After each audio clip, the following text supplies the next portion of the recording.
Follow-up questions for Community of Grace on October 26. This last Sunday, neither Pastor Hansen or I were here in the pulpit, but we had one of our members, Tim Fletch, who did some preaching for us. He taught us about a story in the Bible where Jesus meets an unnamed woman at a dinner party. One of the things he talked about in the sermon is how this unnamed woman has often been confused with one of the many Marys that we meet in the New Testament. There's a lot of different Marys that get talked about, and they're not all the same person, and as we learned, they're also not the woman that Jesus met in this story in the Gospel of Luke. Pastor Hansen, what else can you tell us about the Marys that we meet in the Bible and this woman at the dinner party? One of them we don't need to meet for a few more weeks until we get to Advent. That's Mary, Jesus' mother. Mary, the sister of Lazarus, she has a few parts in the Bible, but that's not who we're talking about today.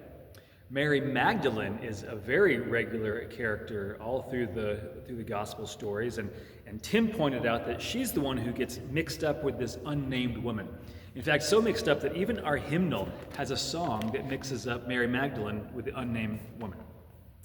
What happened was about 500 years after all these events, there was a pope who had an idea, there was a cultural norm in his day that women with long hair tended to be connected to prostitutes.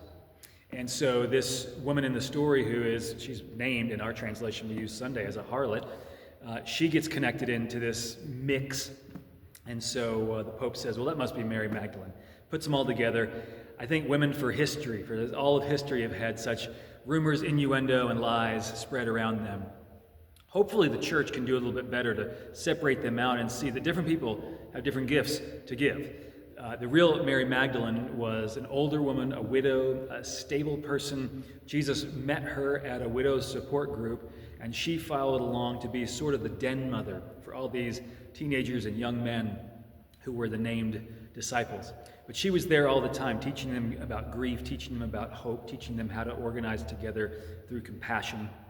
And the woman who came into the Pharisees' house and broke a jar, she was a totally different person, but also in a way loving. She understood that the world had beaten her up in some ways that was never part of her plan. And so she took her savings, that's what the perfume was, as women couldn't have bank accounts a lot of the time. She took that savings and she showered Jesus with grace and with thanks. And he told her, all the sin that you have and that the world has put on you is forgiven. And may we hear the same message today.